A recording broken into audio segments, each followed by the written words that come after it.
Hi there. Although I can't be in the room with you all today, I'm grateful for the opportunity to explain why I felt the topic of trust was really important for us to discuss today.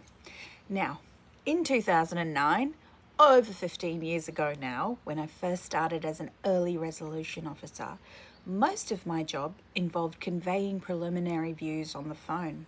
Now, in that role, I would listen deeply, I would show empathy, I would acknowledge the perspectives of others, I would respect their experiences, and after really hearing their story and carefully considering the relevant laws and rules, I would convey preliminary views of the office I worked with. And for most of the time, those views would be accepted. I'd be thanked for my time. It'd be acknowledgement and gratitude for listening to someone's experience, but we would resolve the matter.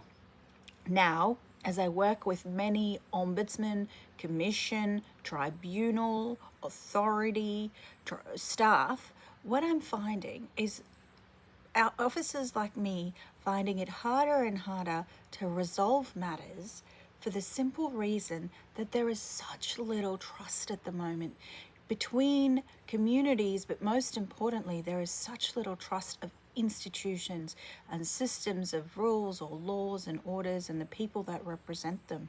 And we know that. We know that division and polarization is just eating away at harmony. And a really big victim of that is trust in institutions. So, I think as mediators, we are well placed to lead the charge against this trend.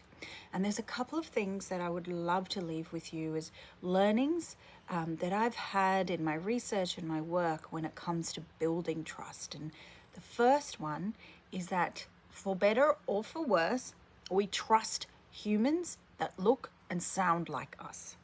What this means is that our connection with others must be human. And for institutions, it's really difficult, but it involves using names. It involves using first names at least, and speaking to someone on the phone or even seeing them in person and making that human connection and making people feel like they're not talking to a robot.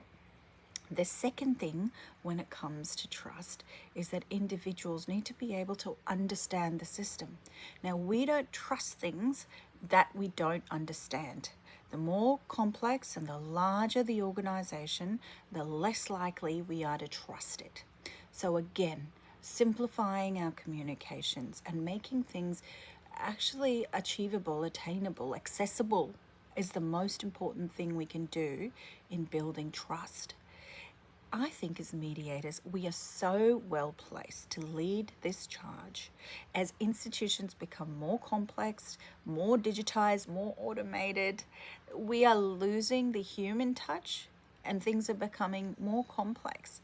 And if we are to rebuild the trust that we need for these institutions to actually do their jobs, then we need to refocus on how we build those human skills back in to these complex systems.